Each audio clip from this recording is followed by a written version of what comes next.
फिर मैं ऐसे सुख लेकर करूंगी क्या? के विपदः सन्तु न शश्वत तत्र तत्र जगद्गुरो भवतो दर्शनम यस्यात् अपुनर्भव दर्शनम। फिर तो मुझे आप दुखी दे दो। यदि दुख तुम्हारी याद कराते हैं तो मेरे लिए तो दुख ही अच्छे हैं।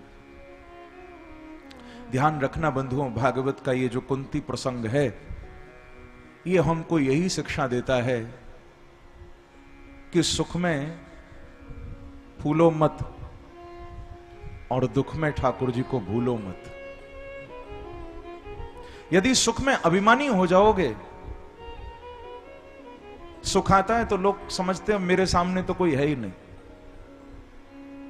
और दुख आते ही फिर उनको पूछो, ऐसा रोते हैं ऐसा रोते हैं,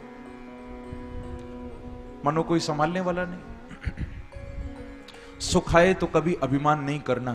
कभी जीवन में पैसा कमा लो, थोड़ा नाम हो जाए तो फूलना नहीं, अभिमान नहीं करना, उसकी कृपा का दर्शन करना कि ये मेरे परिश्रम का फल नहीं है, ये उसकी कृपा का परिणाम है। यही विचार करना।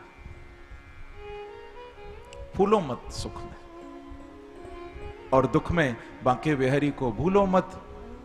यदि बंधुओं सुख में अभिमान नहीं हुआ, यदि सुख में उसकी कृपा दिखाई दी, तो ध्यान रखना सुख कभी छोड़ के नहीं जाएंगे। और दुख आते ही यदि मानो उसको याद कर लिया आपने, तो रोते रोते नहीं, हंसते हंसते दुख भी पार हो जाएंगे। यही इस प्रसंग का सिद्धांत है। एक बार कहिए श्री राधे श्री राधे। कुंती की ऐसी प्रार्थना हुई है कि बांके बिहारी का रथ जा रहा था द्वारिका की ओर, और ठाकुर जी ने रथ रोक कर